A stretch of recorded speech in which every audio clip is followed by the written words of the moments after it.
జగన్మోహన్ రెడ్డి గారు ఈసారి ప్రయోగాలు చేయకూడదని భావిస్తున్నట్టుగా కనిపిస్తుంది. పోయిన ఎన్నికల్లో ఏ విధంగా ప్రయోగాలు చేశాడో చూసాం. నియోజకవర్గాలు మార్చేశాడు. ఎక్కడెక్కడో నుంచి తీసుకొచ్చి ఎక్కడెక్కడో నిలబెట్టాడు. కామన్ పీపుల్కి కూడా టికెట్లు ఇచ్చాడు, ఓడిపోయారు. అంటే పోయిన ఎన్నికల్లో అనేక ప్రయోగాలు చేశాడు. ప్రయోగాలు ఒకటి కూడా సక్సెస్ అవ్వలే.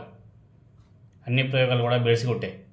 సో వాటినన్నిటిని కూడా బేరీజు వేసుకున్నటువంటి జగన్మోహన్ రెడ్డి గారు ఈసారి ప్రయోగాలు చేయకూడదు అనేసి భావిస్తున్నట్టుగా కనిపిస్తుంది. మరోసారి మోదుగుల వేణుగోపాల్ రెడ్డికి టికెట్ ఇచ్చేందుకు జగన్మోహన్ రెడ్డి గారు సుముఖంగా ఉన్నారనే సమాచారం కూడా నడుస్తుంది.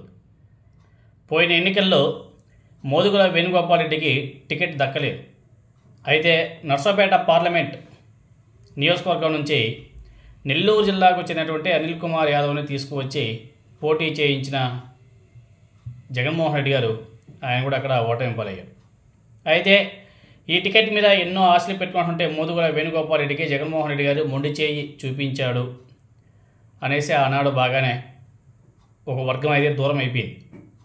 దీంతోనే ఆయన కొంతకాలం వ్యవసాయ పనులకే పరిమితమయ్యాడు.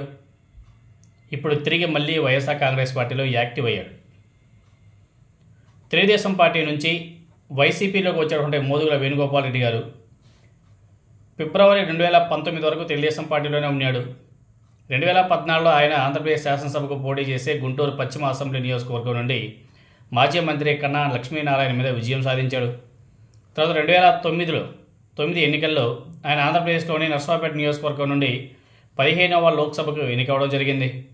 కానీ 2019 ఎన్నికల్లో మోదుగుల వేణుగోపాల్ రెడ్డికి టికెట్ ఇవ్వకపోవడం, తెలుగుదేశం పార్టీ టికెట్ ఇవ్వకపోవడం, తాను ఆశించిన నర్సాపేట పార్లమెంటు స్థానం దక్కకపోవడంతోనే ఆయన తెలుగుదేశం పార్టీకి రాజీనామా చేసి వైసీపీలో చేరిన సంగతి మనకందరూ కూడా తెలిసిందే. అయితే వైసీపీలో చేరినప్పటికీ ఆయనకి 2024 ఎన్నికల్లో టికెట్ దక్కలేదు.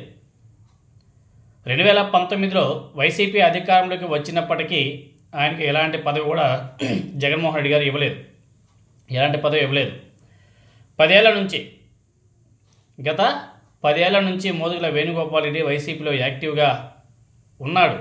నర్సాపేట పార్లమెంట్ సభ్యుడిగా పోటీ చేయడానికి జగన్మోహన్ రెడ్డి గారు గ్రీన్ సిగ్నల్ ఇచ్చినట్టుగా తెలుస్తుంది. ఇప్పుడు 2029లో నర్సాపేట నుంచి ఆయన ఎంపీగా పోటీ చేసే అవకాశాలు ఉన్నట్టుగా కూడా తెలుస్తుంది. దానికి జగన్మోహన్ రెడ్డి గారు కూడా ఓకే చెప్పినట్టుగా తెలుస్తుంది. అందుకే ఆయన ఈ మధ్య వైఎస్ఆర్ కాంగ్రెస్ పార్టీలో చాలా జోరుగా హుషారుగా పార్టీలో అన్ని కార్యక్రమాలు కూడా కనిపిస్తున్నాడు. ఇటీవల కాలంలోనే పార్టీ కార్యక్రమాల్లో చాలా చురుగ్గా పాల్గొనడమే కాకుండా గుంటూరు జిల్లా కార్యకర్తలతో కూడా తరచూ సమావేశం అవుతున్నాడు. మోదుగుల వేణుగోపాల్ రెడ్డికి పార్లమెంటు ఎన్నికల్లోనే పోటీ చేయాలన్న కాంక్ష ఉండడంతో ఆయన ఈసారి నర్సాపేట పార్లమెంటు స్థానం నుంచి పోటీ చేయడం ఖాయమన్న ప్రచారం కూడా వైఎస్ఆర్ కాంగ్రెస్ పార్టీలో జోరుగా నడుస్తుంది. మరి చివరి క్షణంలో ఏదైనా మార్పులు జరిగితే తప్ప మోదుగుల వేణుగోపాల్ రెడ్డికి నర్సాపేట ఎంపీ టికెట్ మాత్రం ఖాయమన్న వార్తలు కూడా బాగా హల్చల్ అవుతున్నాయి. ఇదే నిజమైతే మంచి పరిణామమే. ఎందుకంటే మంచి పలుకుబడి ఉంది, స్టామినా ఉంది, కలుపుకొని పోయే మనస్తత్వం ఉంది. సో ఈసారి ఇటువంటి ప్రయోగాలకి తావివ్వకుండా జగన్మోహన్ రెడ్డి గారు అడుగులు వేస్తున్నట్టుగా కనిపిస్తుంది. అన్నీ కుదిరితే మంచిదే. ఏదైనా సరే పార్టీ గెలుపు కోసం ఎలాంటి నిర్ణయాలు తీసుకున్నా తప్పు లేదు. కానీ ఆ నిర్ణయాలు తప్పుల తడకగా ఉండకూడదు. పోయిన ఎన్నికల్లో చేస్తారు కదా, ఎవరికి పడితే వాళ్ళకి సీట్లు ఇవ్వడం. ఎందుకంటే డబ్బున్న వాళ్ళకే టికెట్లు ఇవ్వాలా, అప్పుడు కానీ పనులు జరగవు. డబ్బు లేని వాళ్ళకి టికెట్లు ఇచ్చామనుకో, గెలిచిన తర్వాత కూడా మళ్ళీ జంప్ అయ్యేదానికి అవకాశాలు కూడా ఉంటాయి. ఈ రోజుల్లో సాదాసీదా వ్యక్తులకి టికెట్లు ఇస్తే ప్రజలు కూడా ఓట్లు వేయరు. ఎందుకంటే ఆ కామన్ మ్యాన్కి ఓటు వేసి రేపు ఆయన దగ్గరికి వెళ్ళి ఏమైనా హెల్పింగ్ కావాలంటే ఆయన ఏమైనా చేస్తాడా, డబ్బులు ఖర్చు పెట్టగలడా?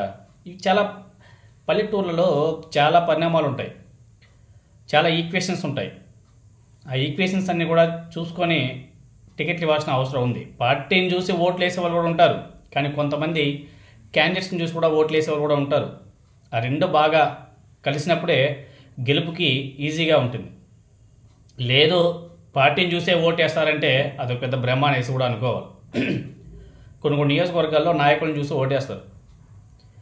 రేపు ఏమైనా సరే మనకి కష్టం వచ్చిందంటే ఆ నాయకుడి దగ్గరికి వెళ్తే అతను మనకి 10 రూపాయలు హెల్ప్ చేసే రకమేనా, మనల్ని ఆదుకునే రకమేనా అని చెప్పేసి ఆలోచన చేస్తారు.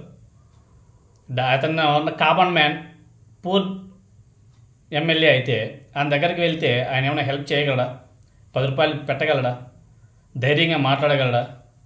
చాలా ఈక్వేషన్స్ ఉంటాయి. కాబట్టి ఈసారి నెక్స్ట్ రాబోయే ఎన్నికలైనా సరే వైఎస్ఆర్సీపీ కొంచెం జగన్మోహన్ రెడ్డి గారు ఆచితూచి బాగా గట్టిగా ఉన్న వ్యక్తులకి టికెట్ ఇస్తే గెలుపుకి అవకాశాలు మెండుగా ఉంటాయి. కార్యకర్తలు కూడా యాక్టివ్గా పనిచేయడానికి సోర్స్ ఉంటుంది గ్రౌండ్ లెవెల్లో.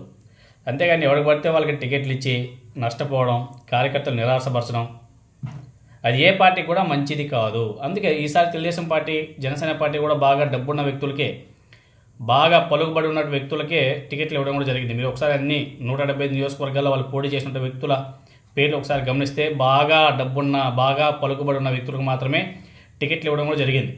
ఈవెన్ కొన్ని నియోజకవర్గాలు లేకపోయినా క్యాండిడేట్స్ వైసీపీ నుంచి బాగా గట్టిగా ఉన్నటువంటి వ్యక్తుల్ని లాక్కొని చేర్చుకొని వాళ్ళకి టికెట్లు ఇవ్వడం కూడా జరిగింది.